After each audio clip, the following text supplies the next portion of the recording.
नमस्कार, स्वागत है आपका। मैं हूं आपके साथ अभितोष सिंह। आप देख रहे हैं खास कार्यक्रम सेहतनामा। इस कार्यक्रम में हम आपकी सेहत और उससे जुड़ी समस्याओं के बारे में बात करते हैं। आज हमारे साथ जुड़ रहे हैं इंदौर से इलेक्ट्रो होम्योपैथी विशेषज्ञ डॉक्टर अजय हाडिया, जो देवी अहिल्या कैंसर हॉस्पिटल के निदेशक भी हैं। तो वो हमारे साथ जुड़ रहे हैं। डॉक्टर अजय हाडिया साहब, सर बहुत बहुत स्वागत है आपका हमारे इस खास कार्यक्रम सेहतनामा में।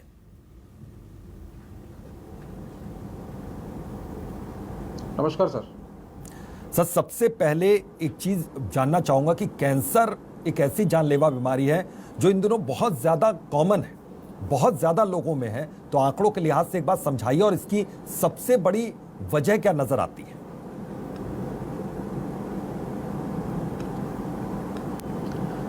सर, आज के समय में जो पॉल्यूशन हो रहा है और जो हमारा खान पान है जी, इसकी वजह से कैंसर डे बाय डे बढ़ता जा रहा है। हम हमारे खाने में जो पेस्टिसाइड्स का इस्तेमाल कर रहे हैं, हम देख रहे हैं कि विगत पिछले 30 सालों से या 20 सालों से पेस्टिसाइड्स का फसलों के अंदर, हमारे वेजिटेबल्स में, फ्रूट्स में सभी को उसको पैदा करने के लिए इसका यूज़ किया जाता है। और ये पेस्टिसाइड ही हमारे एक पॉइजन के रूप में होता है और हमारे शरीर के अंदर कैंसर जैसी घातक बीमारी ये पैदा कर रहा है जी। आज विश्व के अंदर कैंसर हार्ट डिसीज़ के बाद में दूसरे नंबर पे है। हमारे देश में भी इसके लाखों की संख्या में मरीज हर साल बढ़ते चले जा रहे हैं। तो कैंसर एक महामारी के रूप आने वाले समय में लेने वाला है। और आज भी हम देखते हैं कि लाखों की संख्या में कैंसर के मरीज हमारे देश में मौजूद हैं। बिल्कुल सर, एक चीज जानना चाहूंगा कि आपका कैंसर हॉस्पिटल लगभग 2 सालों से चल रहा है। किस तरीके से यहाँ पर कैंसर मरीजों का इलाज किया जाता है? किस तरह की दवाइयाँ दी जाती हैं? किस तरीके से उनकी केयर की जाती है यहाँ पर?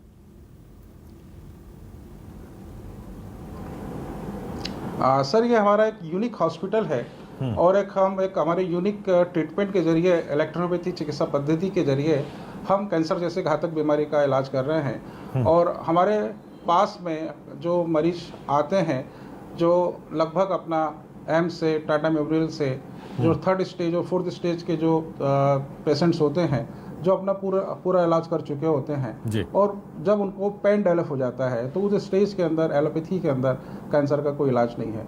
उस स्टेज के अंदर वो पेशेंट हमारे पास आते हैं और हम पेशेंट को अपने हॉस्पिटल में एडमिट करके हमारी इलेक्ट्रोपैथी मेडिसिन के द्वारा उनके पेन को हम कुछ ही समय के अंदर हम कम करते हैं, पेन को ख़त्म करते हैं और उनके कॉम्प्लिकेशंस को ख़त्म करके कैंसर जैसी डिसीज़ को हराने का प्रयास कर रहे हैं। बिल्कुल सर, इलेक्ट्रो होम्योपैथी के बारे में थोड़ा सा विस्तार से जानना चाहेंगे, क्योंकि ये शब्द भी बहुत ज़्यादा प्रचलन में है। बहुत ज़्यादा पेशेंट इसकी ओर खिंच भी रहे हैं, क्योंकि ये बहुत फ़ायदेमंद भी साबित हो रहा है बहुत से मामलों में। तो इसके बारे में थोड़ा सा विस्तार से आपसे समझना चाहेंगे कि दरअसल ये है क्यों, इसका किस तरीके से नाम ऐसे पड़ा हुआ है और कितना ज़्यादा उपयोगी है, सहायक है ये कैंसर पेशेंट के लिए। सर, ये electro homeopathy system of medicine, ये 5th सिस्टम ऑफ मेडिसिन है, जो कि इटालियन सिस्टम ऑफ मेडिसिन है। और लगभग 150 सालों से हमारे देश के अंदर इलेक्ट्रिक सिस्टम एक मेडिसिन सिस्टम के रूप में, मेडिसिन के रूप में काम कर रहा है। हाँ। इसका जो इन्वेंशन है काउंट सीजर मैटी ने इसका किया था। और इसका नाम जो इलेक्ट्रो इसलिए रखा गया है कि हम एक 15वीं शताब्दी के एक वैज्ञानिक होते थे, पैरासेल्सिस। उन्होंने 2 नियम दिए थे। एक दिए थे लाइक और लाइक, समानता से समानता का शयन होता है, उसमें होम्योपैथी की खोज ही उस आधार पर। और एक नियम दिया था उन्होंने कि electricity presence in vegetable system, जो बिजली है, जो हमारे वनस्पति जगत में जो पौधे होते हैं उसके अंदर बिजली होती है। और ये बिजली जो इलेक्ट्रिसिटी होती है, जो प्लांट्स जो होते हैं, जो नेचर से जो सनरेज की उपस्थिति में और हमारी जो भूमि से जो अपना भोजन लेते हैं, वो जब उसके अंदर सभी गुण उनमें मौजूद होते हैं, तो उस प्लांट्स का हम एक्सट्रैक्ट निकाल कर और उसका फर्मेंटेशन मेथड से एक्सट्रैक्ट निकालते हैं और उसके पॉइजन्स और केमिकल्स को, हम अल्कलॉइड्स को बाहर निकाल देते हैं और मेडिसिन का इतना प्यूरिफिकेशन करते हैं कि उसमें केवल एनर्जी होती है। तो इसका जो नाम जो दिया गया है इलेक्ट्रिसिटी, इलेक्ट्रो, वो एक इसका जो उपयोग है वो बिजली की तरह काम करती है, इसलिए इसका नाम इलेक्ट्रो दिया गया है। हमारे शरीर के अंदर 2 वाइटल फ्लूइड होते हैं, ब्लड और लिम्फ। इसकी ही इम्प्योरिटी से हमें डिसीज़ होती है और यदि ब्लड लिम्फ को यदि हम प्यूरिफाई कर देंगे तो हर डिसीज़ क्योरेबल होगी। तो हमारा जो इलेक्ट्रोपैथी का जो मेन नियम है कि ब्लड और लिम्फ को प्यूरिफाई करके और उसके जो उसको वापस से बैलेंसिंग कर दिया जाए, होम्योस्टेटिस कंडीशन में ला दिया जाए, तो कैंसर जैसी बीमारी को हम ठीक कर सकते हैं। बिल्कुल सर, कॉम्प्लिकेशंस बहुत ज़्यादा होती हैं और कैंसर नाम से ही सबसे पहले जहन में आता है डर।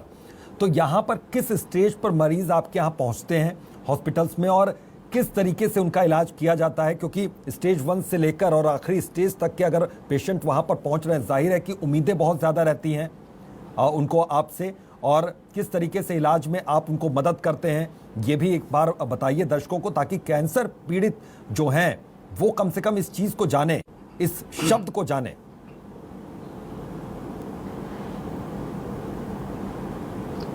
सर, होता क्या है कि कैंसर जब डायग्नोस होता है, जब क्योंकि कैंसर का कोई कारण नहीं होता है, किसी भी कारण से कैंसर हो जाता है। हाँ। तो जब कैंसर किसी भी एक सिम्टम्स ग्रुप में हमारे शरीर के अंदर आता है, हमें बहुत समय तक डायरिया होता है या ब्लीडिंग होती है या सांस लेने में दिक्कत हो रही है या भूख नहीं लग रही है या पेट में दर्द है, एक सिम्टम्स ग्रुप में आता है। और जब हम इसकी जांच कराते हैं, सोनोग्राफी, सीटी स्कैन या एंडोस्कोपी कराई जाती है, तो पता लगता है ये कैंसर है। तो वर्ल्ड में अभी तक कैंसर का 3 प्रकार से इलाज किया जाता है। एक होता है सर्जरी, दूसरा होता है कीमोथेरेपी और तीसरा होता है रेडिएशन।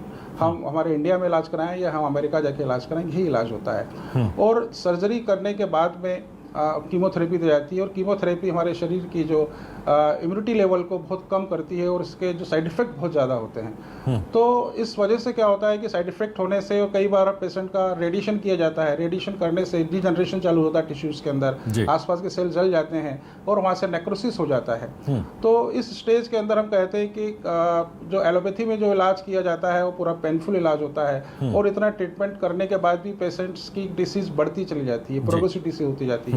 हमारे पास जब इस स्टेज के मरीज आते हैं, जब उनको पेन डेवलप हो जाता है, तो इस स्टेज के मरीज को हम अपने हॉस्पिटल में 7 डेज एडमिट करते हैं, और एडमिट करने के बाद में हम एनर्जी लेवल को बूस्ट अप करते हैं। चूँकि हमारी मेडिसिन एनर्जी बेस्ड मेडिसिन है, हम ये कहते हैं कि शरीर में पेन क्यों होता है, तो उसका रीज़न ये होता है कि जो कैंसर के सेल्स होते हैं, हाइपोक्सिया होते हैं, जो कैंसर ऑक्सीजन को खाने का काम करते हैं और आसपास के सेल से भी ऑक्सीजन को वो लेते हैं, इसलिए पेन हो जाता है। और जब पेन होता है तो कीमोथेरेपी भी काम नहीं करती है और साथ के अंदर मॉर्फिन पेशेंट को दी जाती है।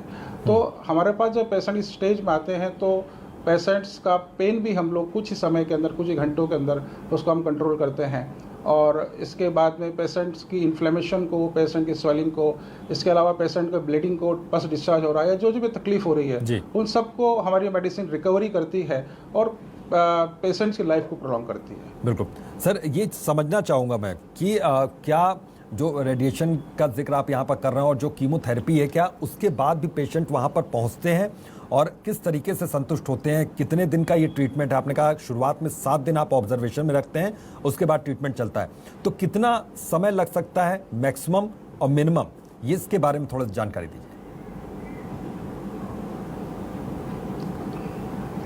देखिए सर, जब पेशेंट हमारे पास में जब आते हैं हॉस्पिटल में, तो वो क्रिटिकल स्टेज में आते हैं, वो तकलीफ में आते हैं। और हम जब पेशेंट को एडमिट करते हैं 7 डेज़ के लिए, तो हम देखते हैं 7 डेज़ के अंदर पेशेंट्स की जो भी क्रिटिकल कंडीशन होती है, उसके अंदर उनको 50 to 70-80% तक उनको आराम होता है। और ये ट्रीटमेंट फिर हम जो ट्रीटमेंट हॉस्पिटल में करते हैं, वही ट्रीटमेंट हम घर में डिस्चार्ज मेडिसिन देते हैं।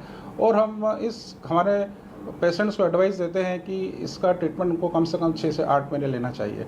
और जब पेशेंट 6 से 8 महीने हमारा ट्रीटमेंट लेता है, तो हमारे पास ऐसे भी केसेस हैं जो मेटास्टेटिक केस हैं, और हमारे इलेक्ट्रोपैथी इलाज से वो पेशेंट्स पूर्ण रूप से ठीक हो गए हैं। बिल्कुल, तो ये एलोपैथी में तो संभव नहीं होता। अभी हाल ही में एक पेशेंट हमारे पास में आए थे हाल ही में एक पेशेंट आए थे जिनको नेजोफेरिंक्स कैंसर था, और साथ में उनको ब्रेन और लंग्स के अंदर मेटास्टेटिस हुआ था।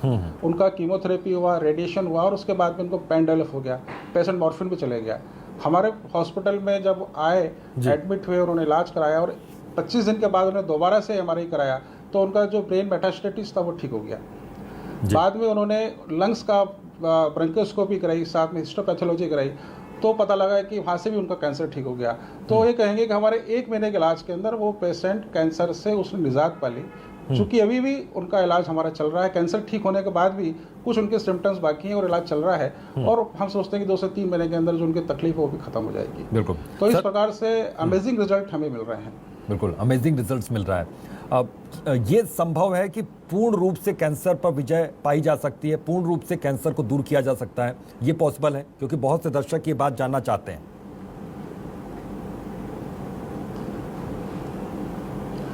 सर निश्चित सर संभव इसलिए कह सकते हैं हम कि हम यदि हमारे खान पान में और सब चीज़ों में परिवर्तन यदि हम कर दें तो जो कैंसर के जो कारण है, हम बोलते हैं कि कैंसर जब होता है तो जब सर्जरी की जाती है, कीमोथेरेपी की जाती है, तो हमारे एलोपैथी डॉक्टर्स कहते हैं कि उनको प्रोटीन सप्लीमेंट के रूप में लेना चाहिए, प्रोटीन हाई प्रोटीन डाइट उनको लेना चाहिए। और हम ये कहते हैं कि जो प्रोटीन है वो कैंसर सेल्स का भोजन है, उसका फूड है।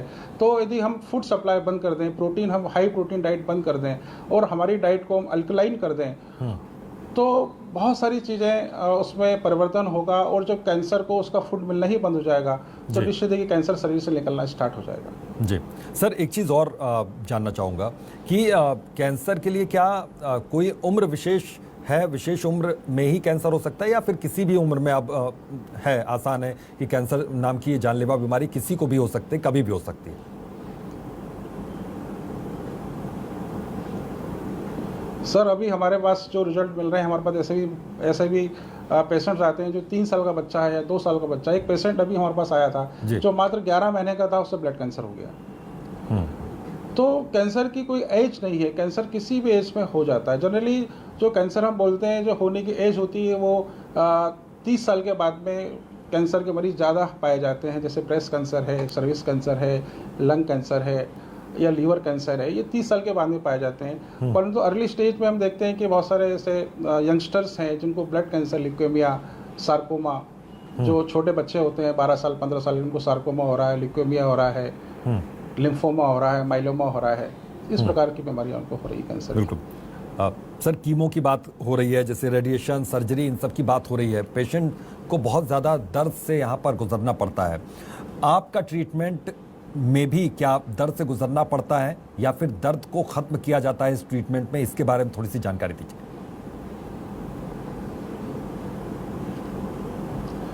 सर जैसे हमारे बताया कि इलेक्ट्रोहोम्योपैथी मेडिसिन, हमारी जो मेडिसिन है, हमारी मेडिसिन में किसी भी प्रकार का सेडेटिव ड्रग का इस्तेमाल नहीं किया जाता है। हमारी मेडिसिन में केवल एनर्जी है और हमारे पास ऐसे पेशेंट आते हैं जो 6-6 8-8 मॉर्फिन पर डे खाते हैं और वो केवल मॉर्फिन जो होती है हमारे ब्रेन को ब्लॉक कर देती है और पेशेंट नशे में पड़ा होता है और उसकी तकलीफ़ें उसकी बढ़ती जाती है।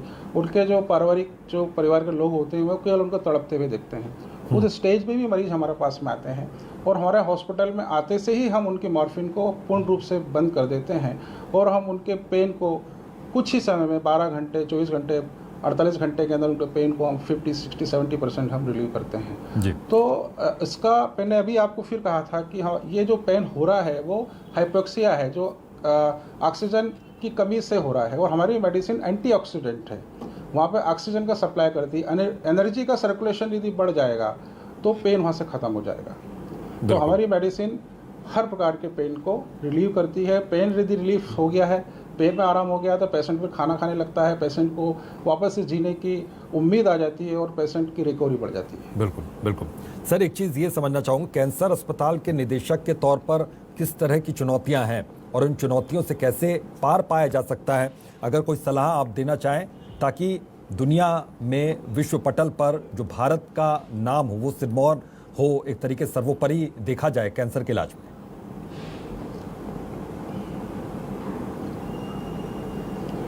देखिए, कैंसर के इलाज करने के अंदर बहुत सारी चुनौतियां हैं। जब कैंसर के मरीज हमारे पास में आते हैं तो वो बहुत बड़ी एक आशा भरी निगाह से आते हैं कि हम देवले हॉस्पिटल में जाएंगे और हम कैंसर से हम ठीक होंगे। और निश्चित है कि वो जब हमारे पास आते हैं और हमारा इलाज लेते हैं तो उनको निश्चित है कि उनको आराम भी मिलता है, रिलीफ मिलता है, लाइफ उनकी प्रोलॉन्ग होती है।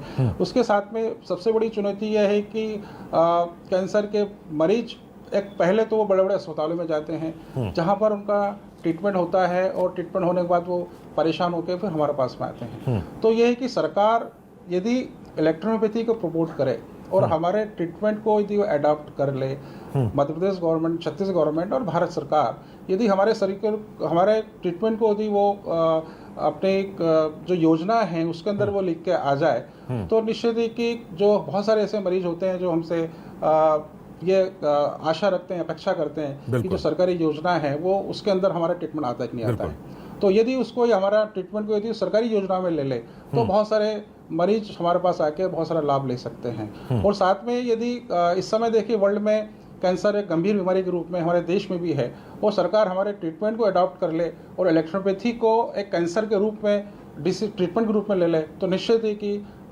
हमारा देश कैंसर के रूप में एक विश्व में अपना स्थान ग्रहण कर सकता है। बिल्कुल बिल्कुल सर। सर, जाते जाते एक अंतिम सवाल, मैं ये जानना चाह रहा हूँ कि अपनी दिनचर्या में किन चीज़ों को शामिल करें खान पान के साथ साथ, ताकि कैंसर जैसी जानलेवा बीमारी से बचा जा सके।